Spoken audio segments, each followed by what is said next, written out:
A very good evening, everyone. I am Fabrício Assunção from the Spiritist Society of Bournemouth.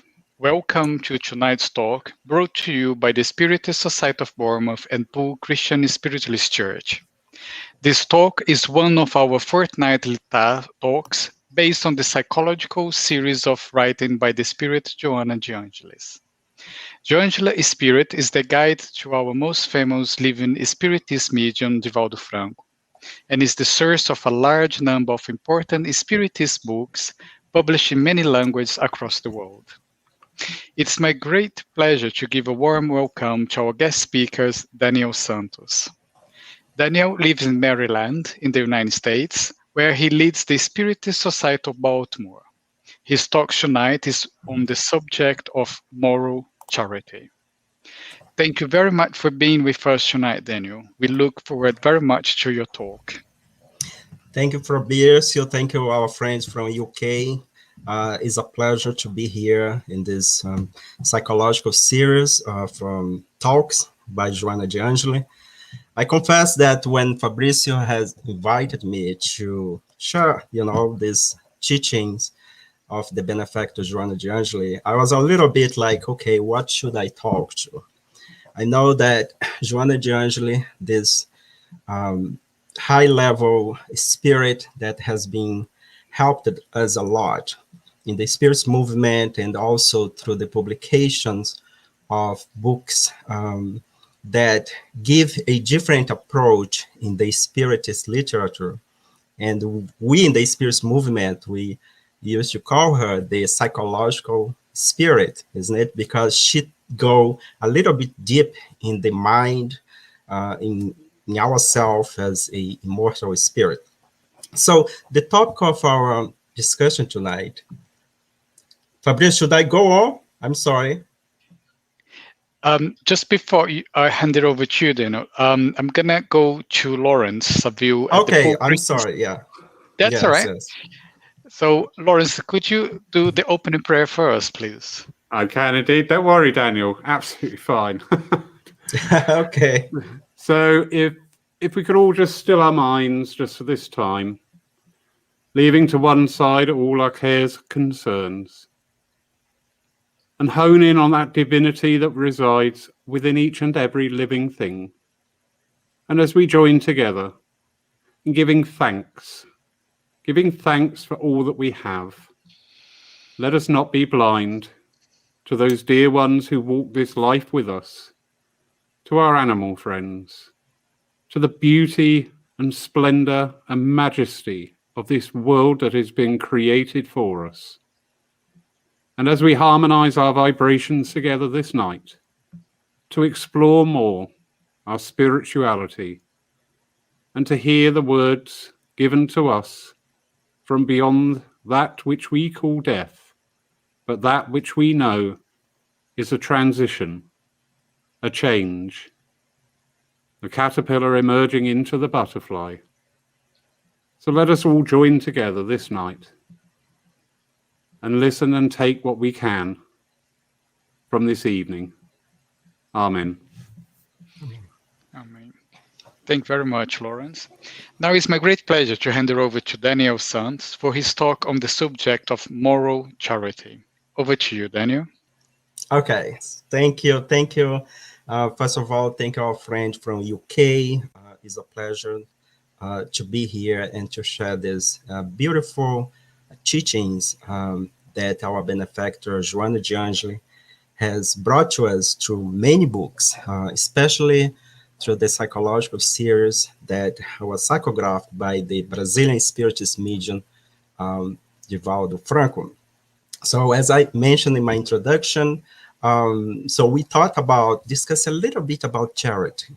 And we know that when we talk about charity, we have this misconception that charity is giving material thing. Okay, we may, accept that, but Joanna comes and bring a different approach. Not only Joanna, but many great minds throughout humanity has touching this subject of charity, something that go beyond just provide material help to one another. So we decide to discuss a little bit and bring to our reflection the moral charity, or the conscious charity.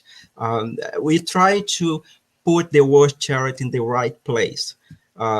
Because as I said before, we have been using this word and sometimes misleading our action. And sometimes we think that we are helping others by providing a material thing. But at the end of the day, the question is, what we are doing? Is this a movement that we do because it's through a result of our feelings, or is just like a projection of our persona, or the shadow, or the ego, as Joanna de Angelis bring this very well in her books. So to our discussion today, I would like just to bring a couple of information that we have been learned throughout humanity about the word charity. And I would like to start with this sentence. If we have to define charity, we would say that charity is love in action toward others. So the first one that has said this sentence, this phrase, was Poole. When Poole was writing to the Corinthians, and we can find this in his letter, epistle to the Corinthians, when he said that charity is love in action. So sometimes we may mix the word love and charity, but the reality is charity, love is the means that will define what charity is. So talking about Poole, we can say that in that beautiful letter that he wrote to the Corinthians, to the church, we see that text that nowadays is even used in wedding in some special place to define love.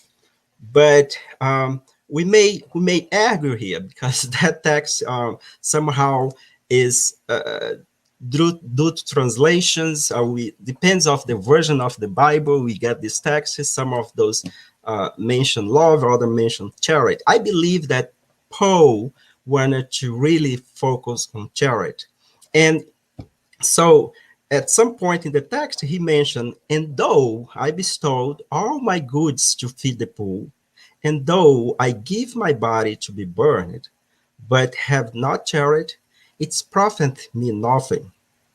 Charity suffereth long, and is kind. Charity envieth not. Charity vaunteth not itself. It's not puffed up." Right now, three things remain: faith, hope, charity. But the greatest of these is charity. And we can find more about this in the 1 Corinthians chapter 13. So here we stop a little bit to reflect upon this message that Poole has brought to us almost 2,000 years ago. And what Poole is trying to tell us here, that no matter how much knowledge we have, no matter how much money, good, or no matter how much alms giving we give to the poor, but at the end of the day, if we don't have this deep feeling sentiment of charity, nothing nothing you gain with that, right? And so what Joanna de Angelis reflect upon this topic of charity. So one message that was psychographed by Divaldo Franco, Joanna says, "Keep in mind that charity in your actions must be the light that overcomes shadows." So now we are talking about. Now we have a different approach to understand from where this charity must come from. And she said that is a light that overcomes the shadow. What kind of shadow she's talking about?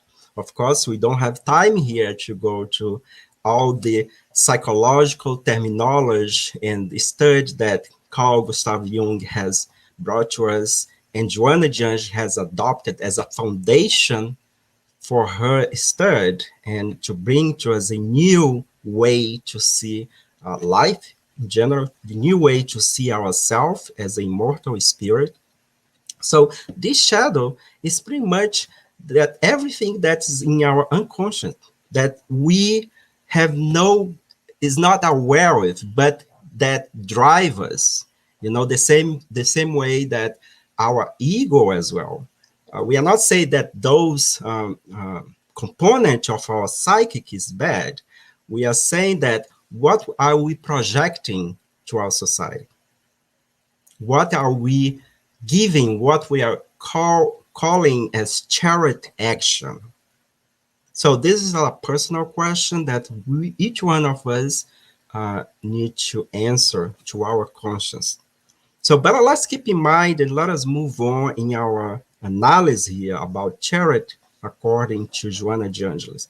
So the way we're going to bring this, we pick some of those information from those books that she has, especially the books that is part of her psychological series. We know that she has Divaldo has psychographed something around 16, 17 books only relate to the mind and how we should understand ourselves as this immortal spirit. And of course, she has other books. I believe by right now she has published over the 50, 60 something books that touch another subject. But moving on, so also in the Gospel according to Spiritism, codified by Allan Kardec, we have a chapter in that book that is entitled "Without Charity, There is No Salvation." And we ask ourselves, wow, a whole chapter about charity? Yes. And that was needed because when that book was put together in the 1800s, the main idea in that time is that without the church, there is no salvation. So the noble spirit, of course, together with the codified Allan Kardec, decide to rephrase that sentence, and that's what the banner, without charity, there is no salvation. We're going to try to argue here tonight and to make this analysis under the psychological view of Joanna de Angelis. What means to be a charitable person? And the question is, are we a charitable human beings or a charitable individual? So this is a question that is pertain to each one of us. So it's not something that we are here to judge. If we are doing your charitable work in your spirit center or in your spiritualist church, and if we are writing a check to help a foundation, non-profit organization, and if you consider this a charitable action, that's fine. That's fine because we have no authority to judge the action of others, but our own action, right? So in that same chapter in this book, there is a message by the spirit Francois Xavier. This is in chapter 7, when he finalized his message by saying, when charity becomes the rules of conduct for humans, they will conform their word and action to this maxim: do not do unto others what you would not want them to do unto you. Then all causes of dissensions will disappear, and with them the causes of do and was, which are actually those between people, right? And we see a lot of this in our society, especially in the current moment that we are living in. The big challenge, the suffering, comes from relationship issues. This is present in our family, this is present in our workplace, this is present in our society, this is present in our spiritual institution. And what happened? So if we don't know how to deal with this by using this maximum that the Spirit has brought to us, and of course, he is pretty much remind us about what Jesus has said to us, the golden rule. In fact, Jesus, this is the golden rule that has been said for many millennia, even before Jesus, of course. So we cannot consider ourselves charitable because, as we mentioned at the beginning, it's not giving material thing, but also giving our understand, is exercise the self, as Joanna Judge mentioned. We are here to project ourself, but sometimes ourself is tainted by our egos and our shadows. And that is very clear what she has invited us to analyze when we read her books. So, and then she comes again, and we're going to bring Joanna Jangeli a lot here because this is a psychological study of her work. And she said, charity is not just a theological virtue. Charity is not just a religious guideline. Charity is not a conditioning of faith. Charity is purely and simply a normal pattern of behavior. So let us stop, let us think about what she's saying here. So charity is a pattern of behavior. And we may ask, what is behavior? Well, behavior is the way we conduct ourselves toward one another, toward our society, even toward ourselves, how we analyze and we think about ourselves. So now, if this pattern of behavior is negative, so this is telling which stage we are in that moment. And we can expand this to the collective conscience, our planet. And we can see why we are still living a planet of trial and atonement, or expiation, as we say in Spiritism as well. So there is a cause that we are still experiencing all this. And the cause is that we need to do our inner journey. And we're going to see this as we move on in our presentation. So since we are in this planet, the planet Earth, beautiful planet, of course, is our home. We learn in the Spiritist literature that the level that we are right now is a level that evil still prevail. When we say evil, we are not saying that God's great evil, but is the product, the misunderstanding of our choices that will harm others. And this is just a moment in our evolution, and we will move on to the next level that probably is going to be a planet of regeneration, where goodness will prevail, right? But right now, let's concentrate in the level that we are. We are in this level that, let me see the time, okay. We are in this level that we still have a lot of negative action, okay? And let's not be worried, because as we learn about ourselves and understand that we need to be more a charitable person, maybe we'll get there in the planet of regeneration. If not, we're going to be invited to go to another planet to help in the evolution of that planet, okay? So in this level that we are, the spirit of doing good things, or do goods always, is an exception, right? So right now, the sentiment of goodness is not spontaneous everywhere.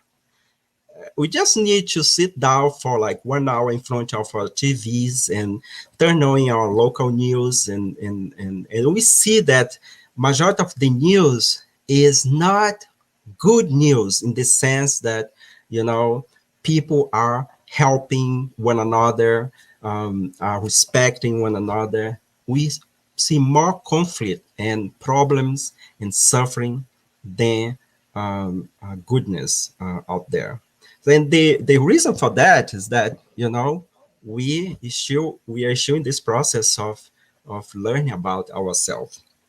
Also, we learned that our planet is inhabited by spirit indebted with the laws of cause and effect.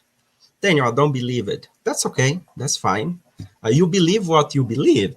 But the invitation here is to do a deep analysis, and that's what Joanna Jones brings to us all the time in her psychological series, is that we need to analyze the feelings, our position before different situation, why we are going through this or that situation, why when we help someone and we see that that person doesn't give anything in return, how we feel ourselves, right?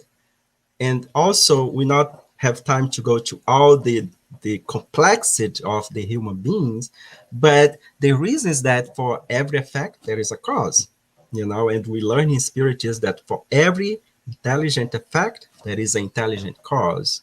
So we need to take this very serious and try to apply in our life so we can understand the complexity of the immortal spirit. So what is Joanna proposed? What her proposal for this topic of the moral charity? The moral charity would be like the real charity, not the ones that we understand by giving material things. So, so by reading her books, we learned that the main thing that she invites us to do is this moral transformation or inner transformation. Well, to do this moral transformation, we need to what? We need to know ourselves. That the same way we need to do this self-discovery.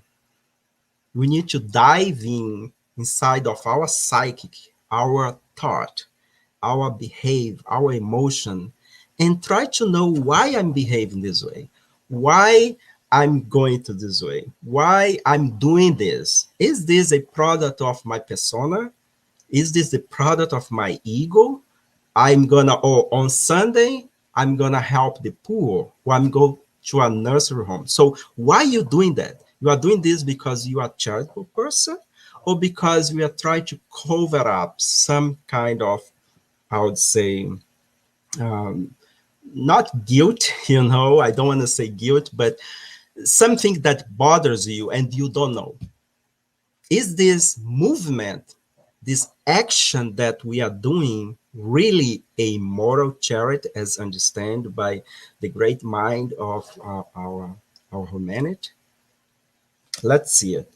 So, and at the end goal here is through this moral transformation, this self-discovery, we become what she says, the conscious beings. So we become the true self. We know that our unconscious, it has those archetypes, as she mentioned, and also as brought by Carl Gustav Jung, that those archetypes is in fact pattern of behavior that is collected through experience of many reincarnation or lives and lives that we had before, that form this individual that we can call nowadays the spirit, us incarnate, So, but the idea is to reach that level that we become full aware that everything we do, every thought we have has a period in itself. It's not something that will cover up a feeling or a guilt from our misdeeds from the past, and even from this reincarnation as well. So in this book, and I have this book here that we here in the Spiritist Society of Baltimore translate this book. Like I remember when this book was published about 15 years ago, I think. It was a great joy for us and very a challenge work to do. that mainly was done by Dr. Vanessa Saloni. In that time, she was the president of the Spiritist Society of Baltimore. And in this book, Joanna, in her introduction, she brings this phrase that I would like to share with you. The experience of self-discovery allows the individual to identify his or her limit and dependencies, his true and false aspiration, ego tricks and impostures of illusion. I'll stop here and you can read again. I know that it's very deep what she's saying here, but we are talking about experiences. So we learned that for us to have this moral transformation, we need to go to experiences in our life. And this experience could be, we cannot achieve this self-discovery by stay home. By stay home, we go to the top of a mountain and be meditating over there. We need to go and meet other people. So in order for us to start to learn about ourselves and to dive in our own issues.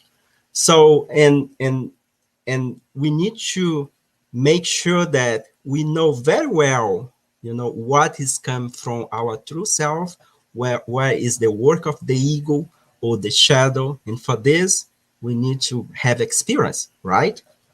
So otherwise, everything becomes a imposter's illusion. What this means that sometimes, I have to do my charitable work. I need to help these people. But we need to ask the question, is this true? Is this a true feeling? Or this is just something that, you think by doing this, you're expecting something in return. If there is any expectation when we help someone, then we are not yet in the level of doing what we call moral charity. We should be able, that's the ideal, we should be able to do things without expectation or anything in return. But until there, we're gonna collecting experience by put ourselves out there, by helping one another, and at any means that we can. If you just wanted to help in the material level, that's fine. Nobody's here to judge you. Nobody's here to judge you, right? So once we do this, slowly we will achieve what she calls the moral transformation. We will do what we are calling here the moral charity. Okay, so this is a beautiful invitation, very profound, but it's another way to see what kind of work or action we are doing in our spirit center, in our spiritualist church, toward one another, in our society, and then we think that we are really doing the charity as preached, as said by Poole.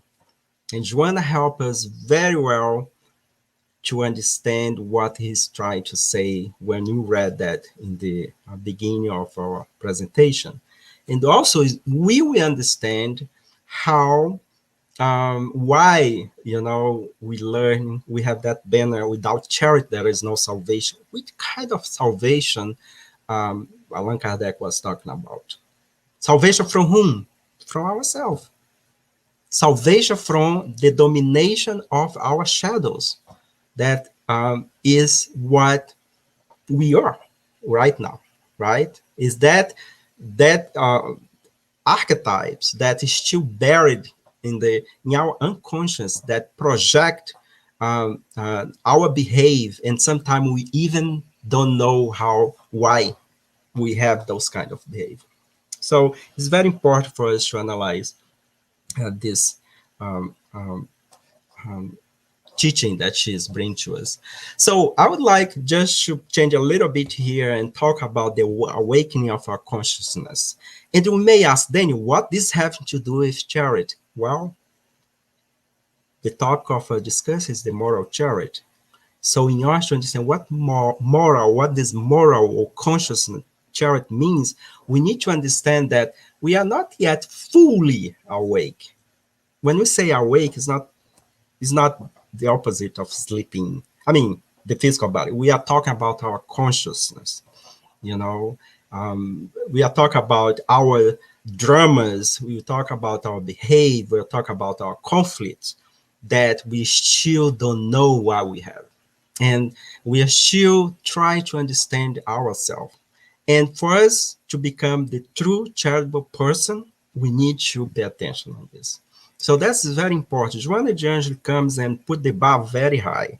So we have all this information that has been taught, we have been learned from ancient Greeks and early Christianity, and with Spiritism now, but becomes very abstract sometimes. And we interpret that just as we normalize in a material level. And what Joana is bringing to us is that we need to bring this to the deep consciousness and means of what Jesus brought to us, what the great minds in humanity has brought to us, and live it, right? And sometimes we wanted to do the good things, but we speak well, we do things well out there, but inside of our consciousness, our conscience, we have like a nightmare of conflict, right? So let us understand that, in order for us to awake our consciousness, we need to have experience in life, right?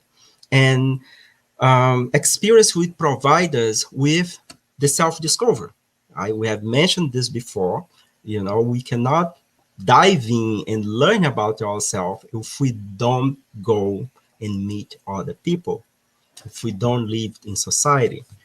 So this experience that will lead us to our self-discovery, it will help only if we look other people, if we live with other people.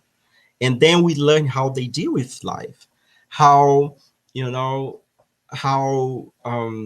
by helping them, for example, help with their pain and suffering, by looking the situation that they're living, so that can be named charity, but not in the true sense of charity, but will be a mean that can help us to what? To think more about our own life. And this is the process of awareness that will generate the transformation within ourselves. So, in another word,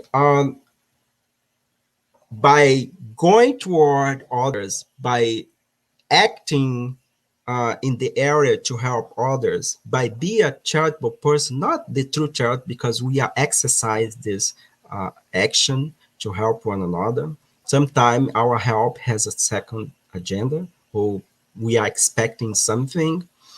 In this process of experiencing the relationship with others in different level, will somehow help us to generate this transformation and the moral transformation that will help us to free ourselves from the shadows one day. Okay, so Joana is just bring this to us, and we add that charity over there because it's the way we interpret that.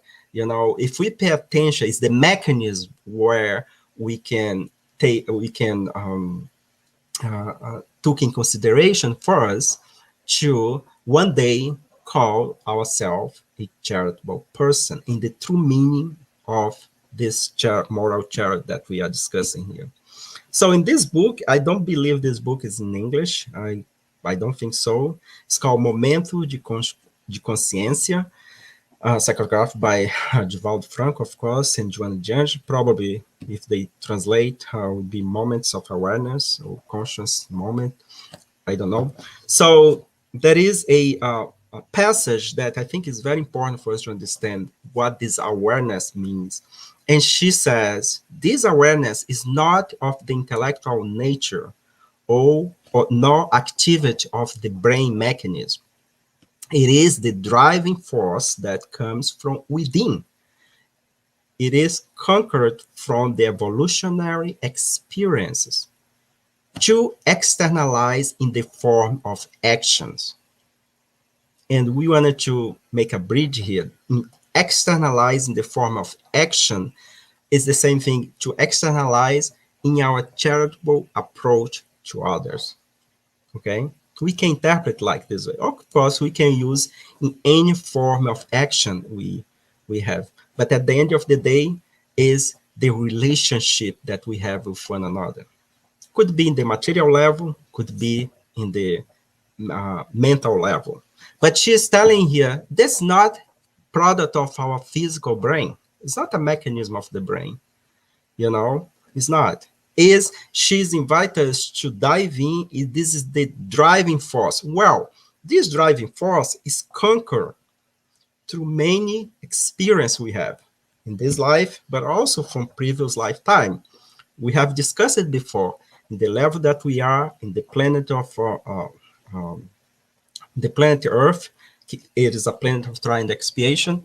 We are somehow in debt because we made decision that was not according to God's law. That's what we call law of cause and effect, right? Also, she mentioned consciousness can be trained through the exercise of high moral values, which aims at the good in others and consequently the good in ourselves. Wow, this is very important. So, can be trained. So that's why we mentioned that we need to reach out. We need to reach out. Outreach program. Please volunteer. Because by doing that, we expect that we'll do this analysis and we'll learn what it is really the true charity that Poole has invited us to do. Right. So in this book, Plenitude is another book in the psychological series, Joanna D'Angelo. There is a chapter about altruism, and altruism has all to do with moral charity. Without altruism, so you cannot call moral charity. And we know that altruism is the practice of disinterested and selfless concern for the well-being of others. I got this definition from the dictionary, so it's not mine.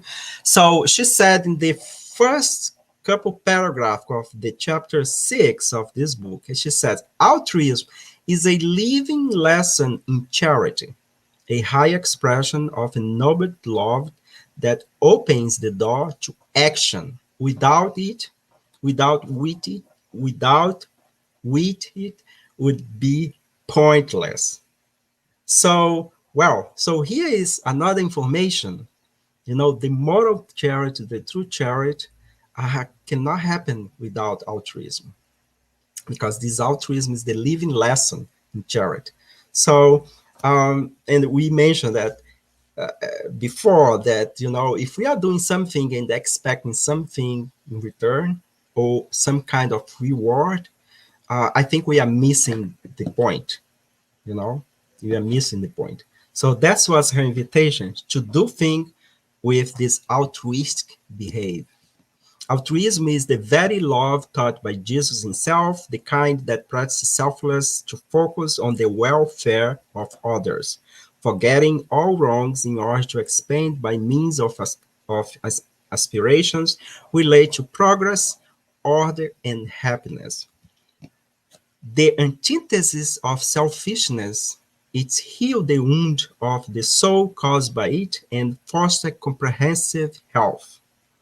So we didn't mention, but we learned that the main problem of our society, or that the obstacle for our progress, is pride and selfishness. We have learned this, that is well described in the Spirit's book, especially in the third part of the moral laws.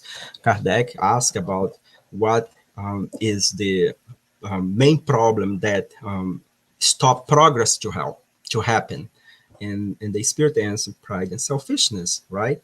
And this is in the law of progress, if I'm not mistaken.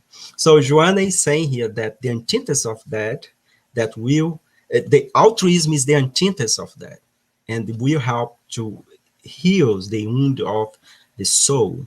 So, of course, this chapter is a beautiful chapter. We have a series talks in this book that was done by Leonardo Vieira from the Spiritist Society of Bournemouth. the highlight of this book is available in our YouTube channel, the Spiritist Network. So you may check if you are more interested to learn about this chapter. So I would like to bring a little bit about moral laws, because we cannot talk about charity without go back and look what we understand by moral law.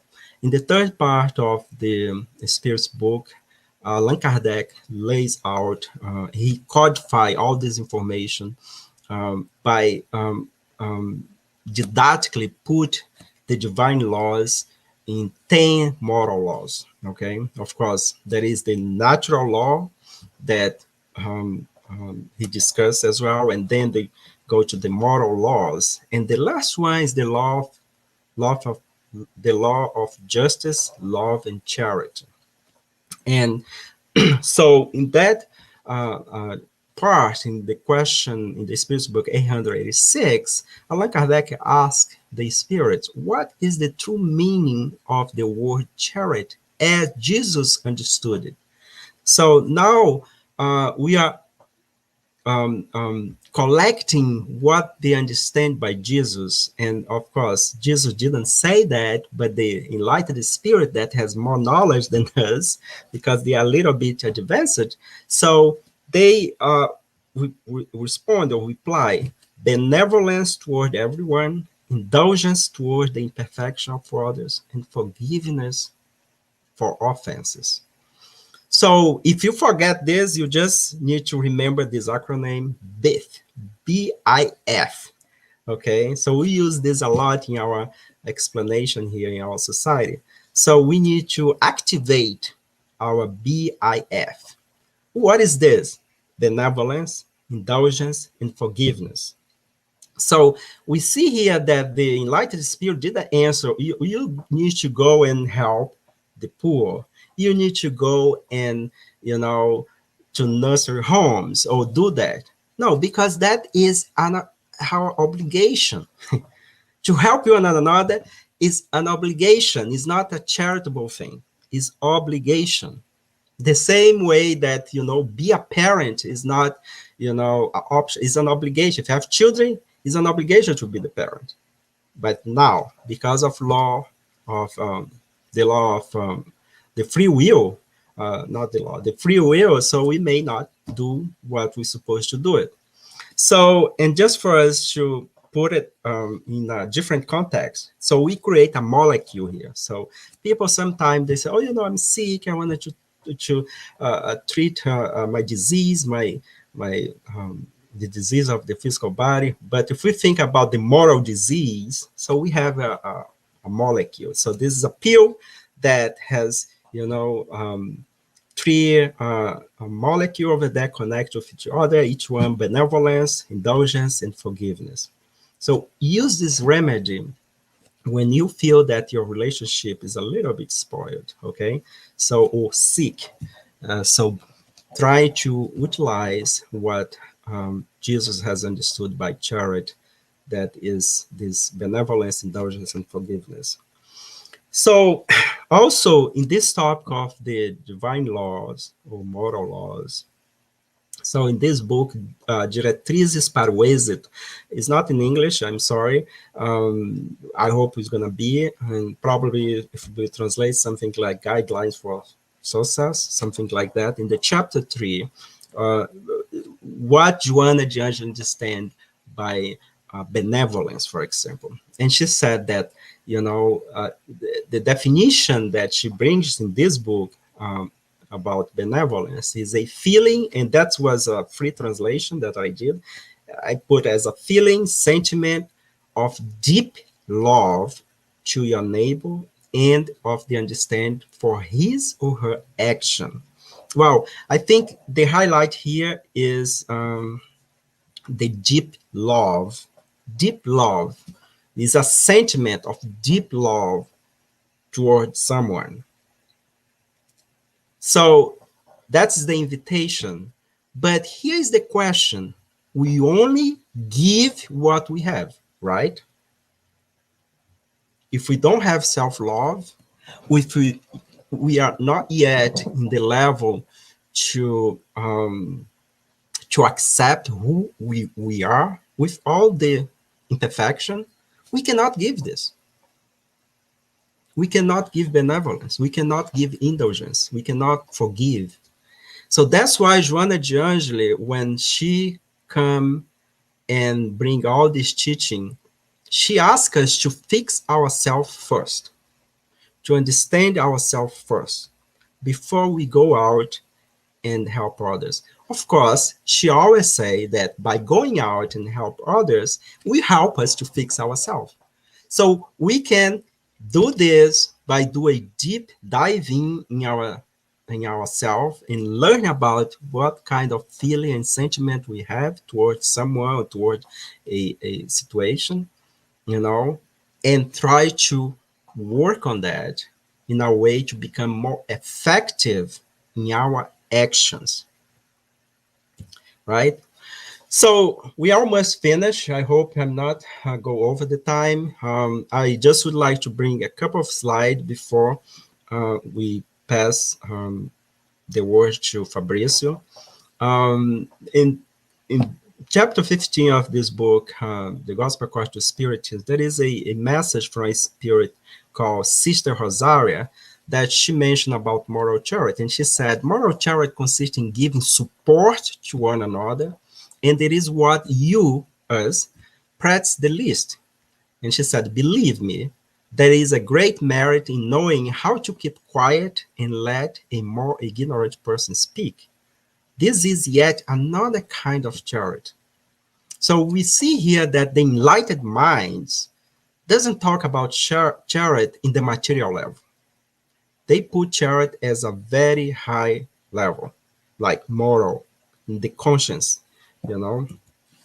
She continues saying, knowing how to turn a deaf ear when a mocking word escapes the mouth accustomed to scorn, not pay any attention to the smirk of disdain that greets your entrance among persons who often wrongly think they are above you, whereas in the spirit's life, the only true life, they are sometimes far from it.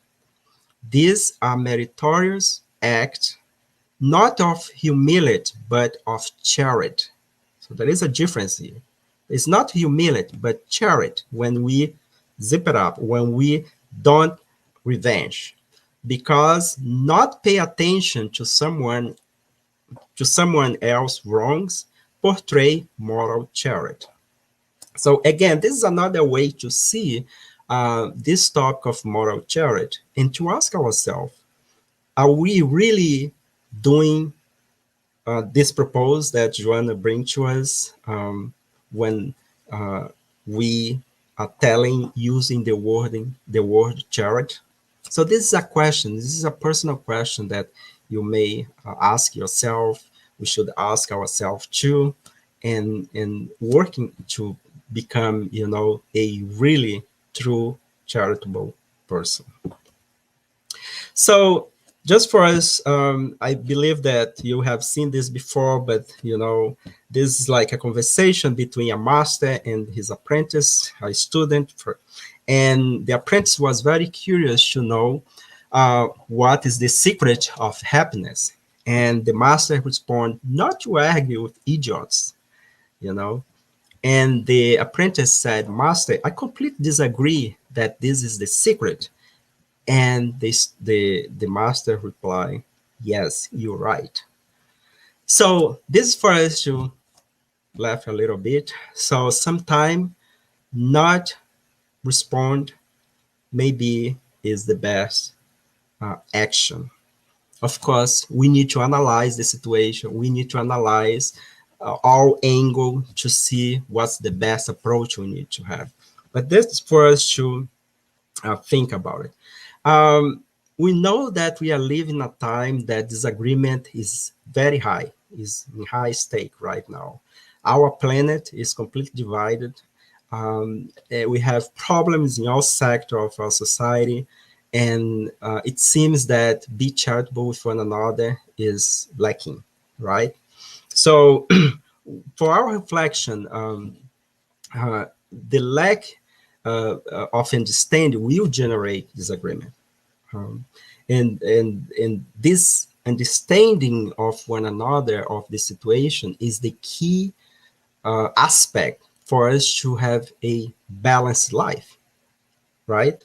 So, but the understanding happened because before we disagree, there was something that was not well done, that our communication, as the name is saying over there, communication, a action that is in common, is not the same action, but is a common action. If we have a good common action, we will have more chance to understand one another. And once we understand one another, this will lead us to what? Tolerance, the BIF, and of course, charity, because BIF, according to Jesus, means charity, right? As he understood.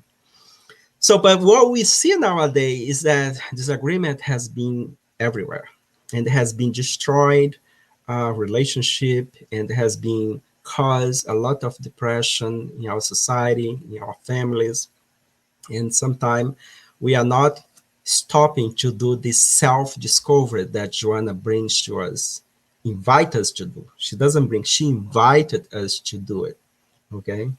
And so I was curious to know about the disagreement. So I don't know if you know, but Google has this tool search that called the Ngram Viewer. So you can go to Google, you can type any word over there, and the search was showing how many times, or the percentage of how much time this word was used. It was used in printed books, search in the internet, in speech, and Google did that after they have scanned 30 million books. And this can go back to 1500 until the year 2019. So I was curious. I said, well, let me see in the last 200 years of humanity, so how many times this word disagreements appear. And you can see here that from the 1900 until 2019, let me see if I can point here so you can see from here until 2019, the word disagreement has been printed many times. We have an increase in this word disagreement. Well, Daniel, you may ask it, Daniel, but why did this happen? I don't know. I can speculate it. I think that as our society become, our laws is better implemented, so the freedom of speech, also increase. So people tend to express themselves more. So we can also argue that the word disagreement is there because people really don't want to understand the other side and is argue that their side is the better. So I don't know why it's increasing. So maybe you can help by put your comment in the chat, and I'd be glad to read and to learn more about what is your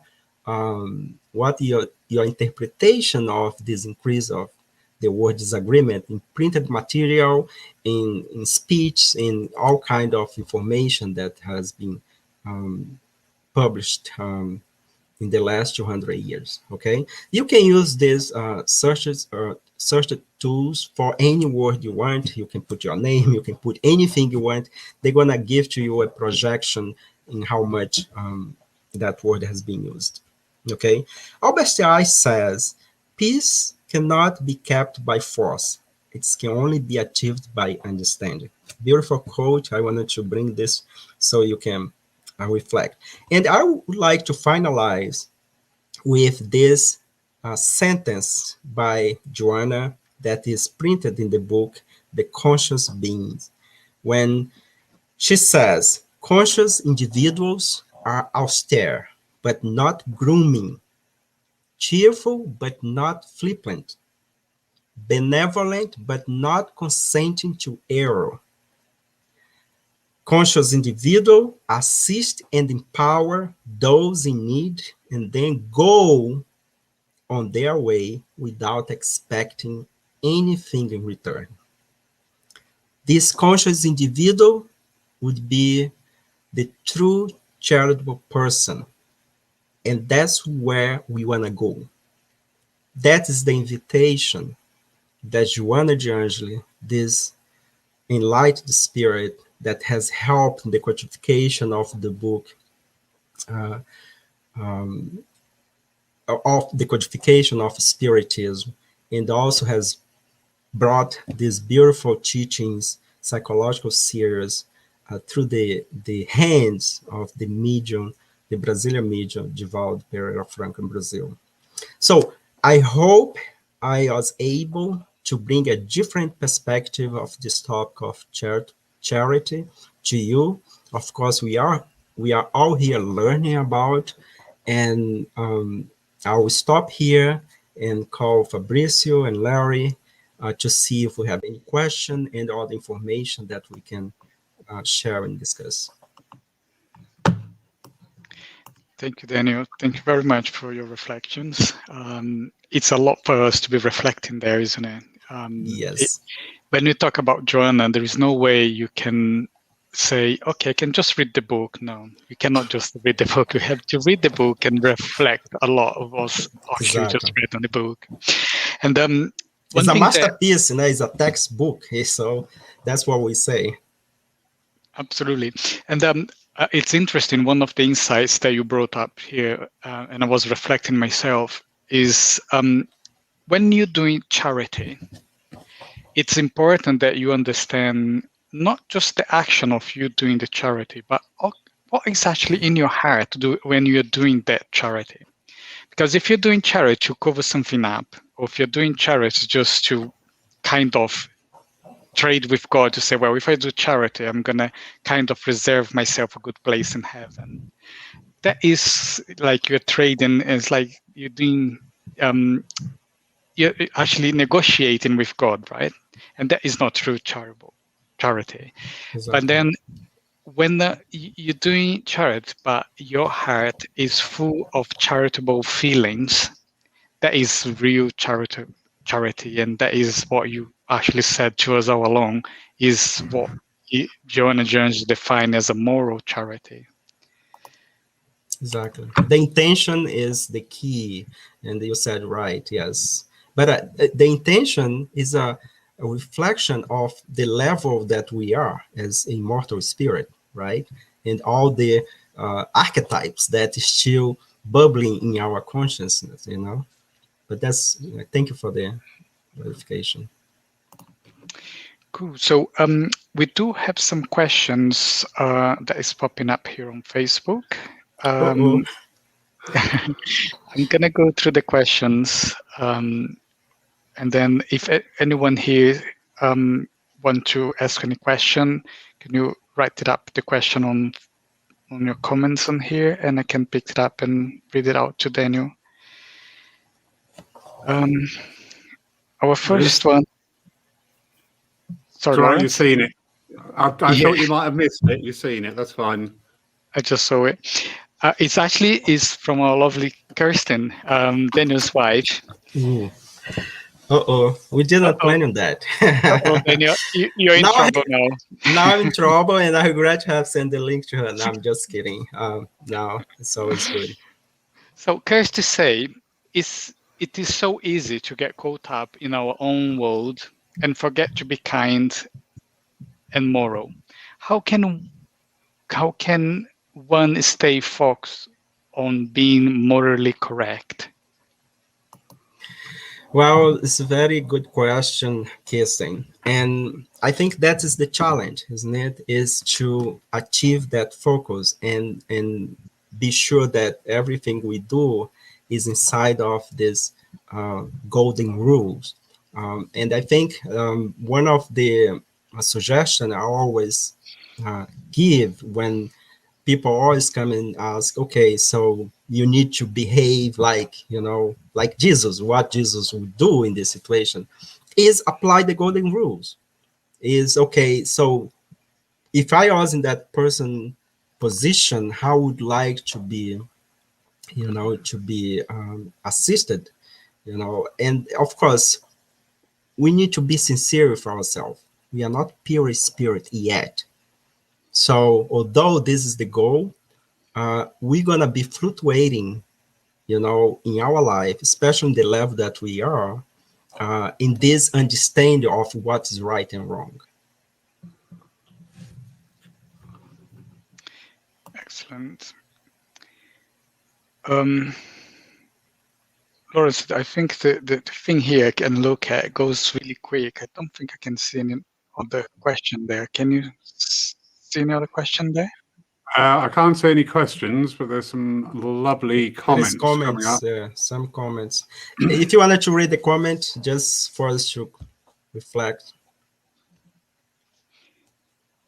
Okay, so I find that those who are morally charitable are so subtle and natural with it that sometimes we barely take notes of it. Correct. And I think this go exactly, Fabrice, what you just said at the beginning, that the intention, I mean, you do because you do it. It's like there is this beautiful moment with Mother Teresa when someone asked her, why are you doing this work? Why are you helping these people? And she just said, because, that's what I wanted to do. And she was not expecting anything in return. I think that is the key.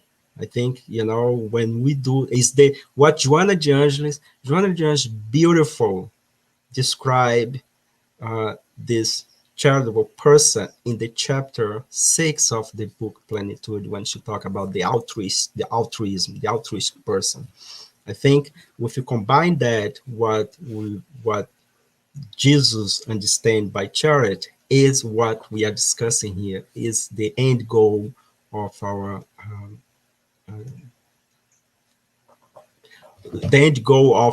evolution, pretty much, to become like a pure spirit one day. Yeah, another comment here said, we can get so lost in our own shadow, and it feels so natural because it's an integral part of us. It is so easy to fall back into negative patterns and behaviors. Very true. And here is my reflection on this, Fabrice and Larry, is that we should not fight against it. We should learn how to manage, because this is part of us. This was, as we learned with Joana, is a collection of experience that has defined us where we are nowadays. We learn in Spiritism that we are created simple and ignorant, but with the tendency to perfection. In this journey that we do from that moment we are considered simple and ignorant, is on us, is a lonely a journey that we do. But we don't do this without others. And then we make choices. And then these choices will be being part of our archetype that, Carl Gustav Jung called the shadows, and Joana de Angelis enforced this very well in her psychological series. And this become us and is embedded in our subconscious. So what do? We need to get to know those image that we have created, those patterns that we have. And that's define our behavior. Shadow, and then we discuss, and I remember I participate in some of the study that Marlo has done in your group, and he beautifully described, the shadow, the ego, the self, and what I mean, all this kind of thing that is beautiful, and he did a very excellent job. And when I have time, always I enjoy to listen what he has to bring, because for me he's really very good in interpret what Joana de Angelis brings to us. Thank you. Yeah, I agree with that, Kirsten. So another question that is coming out here from our friend Bob Williams. He says, politicians and society in general promote an insistence on people's rights, on gaining and keeping wealth, and winning against competitors. Do you agree that these pressures in modern society fight against benevolence, indulgence, and forgiveness, and against moral charity? Very good question. Thank you, Bob, for participating and for posing your question. Well, it's very hard for us to judge what other people is thinking, but of course, we can analyze the situation because we are embedded in the society. We are part of this society. And when we talk about politicians, when we talk about those that are in position of power, we need to do analysis as a collective consciousness. We cannot just look at one side of the situation. Because if we, as a community, put someone to represent us, and somehow we share from inside of us whatever that individual is doing. You may say, oh, I didn't vote to that person. I didn't agree with that person. Yeah, but we are talking about the collective consciousness. And so we cannot make an analysis just based on one individual when we talk about society, because we are immersed in this society as we are inside of a swimming pool. Any rip that someone do in the corner of the pool, we affect us. And we cannot put ourselves outside of the pool. We are inside of the pool, so we are part of that situation as well. Even if you are actively action or not. So if I agree that this pressure, so the society needs to move on. Progress needs to happen. And the way I like to see that is that it's like when we clean our houses, okay? So you make a decision to clean your house, physical house, okay? I'm not talking about our mind, you know? So what happened? In the moment that we are cleaning our house, there is dust everywhere. Furniture is, yeah, I hope you move your furniture away. If you don't, so it's better go there and do it, because if you don't do that, the time that you're gonna do is gonna be pretty dirty, right? So that moment to clean your house, it is a mess. It's not fun. And you that are cleaning, you also feel that, you know, it's too hot, if there is no AC, if there is no fan, you not feel in a easy situation. So we need to learn how to observe things from up above, okay? Open our mind and see that there is a someone that is in control. Of course, we are not saying here that some of the things that happen in our society, some of the decisions, some of those laws that is implemented is the right one. Only time will tell.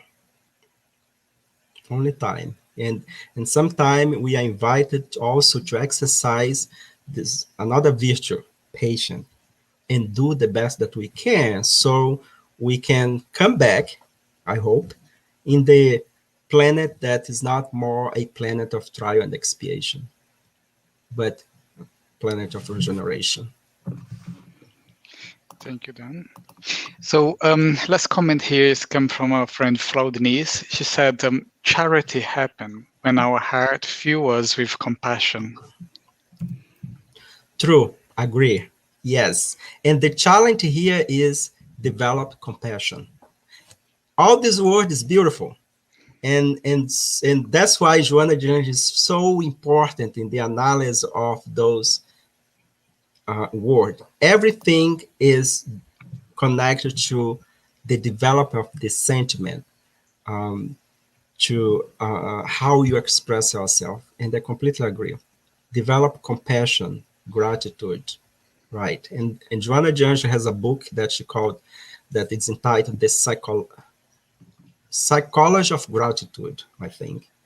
Psychology that is all about gratitude. And I was amazed because we did this study here, Kirsten did the study here in the Spiritist Society of Baltimore, and I was, oh my goodness, can you write a book only about gratitude? Is, you know, because if I think about gratitude, probably I could not even write a line, you know, gratitude is gratitude, that's it. But she elaborated very well this topic of be grateful, you know. Excellent. So Abigail say, thank you, Daniel, and the Spiritist Society of Bournemouth. May God bless you all. I'm going to ask Lawrence to put a leaflet up to invite you all for an event that will happen on the 18th of April. It's our British Union Spiritist Society celebrating 160 years of the Medium's book, and the speaker is Gioca Daledone, and the time is 11 o'clock a.m. UK time. So once more, 160 years of the Medium's book by Allan Kardec. It's an event organized by the British Union of Spiritist Societies, 11 o'clock a.m., 18th of April. Our next speaker, our next event is going to be on the 23rd of April, and we will have with us Jusara Kornegog, and she will be talking about spiritual influences, and that is on the 23rd of April, our next Spiritist night. Daniel and Lawrence, before we actually go to the closing prayer, is there any close remarks you'd like to make? No, I sat here thoroughly engrossed. Thank you very much, Daniel. Very, very interesting. There was a lot in there to take away. So thank you. Yeah, thank you, Laurie. And it was very nice to be here. Thank you, our friends from UK. We here in the US, of course, we share the same acronym in our Spirit Society. We here, we are work from the SSB, the Spirit Society of Baltimore, and Fabricio and the other friends over there in the Spirit Society of, I'm sorry, but I don't want to mispronounce. Say again, Fabricio? Bournemouth. Bournemouth, yes. So, and it was very good to be here. Thank you so much for the invitation. As we mentioned in the beginning, this topic is a topic that doesn't end here. I would like to invite you to participate in the study of the series of Joanna de Anjos that your group, your friends from UK has promoted. And I have the pleasure to participate in one of those studies, and it's very good. I completely suggest that if you have time, please do so. And I was very happy to see that Gioca Daledone is still over there, because I met him like many years ago, probably 15, 20 years ago. And I'm happy that he's going to speak in the event. Thank you, Fabricio. Thank you, Laurie. And Pleasure. Thank you, Daniel. Thanks for being with us. Thanks for the talk tonight. I would like to say thank you to every one of you that have been watching us and listening to us. And I hope to see you in 2 weeks' time. Have a good night. Bye-bye for now. Good night. Bye. Bye.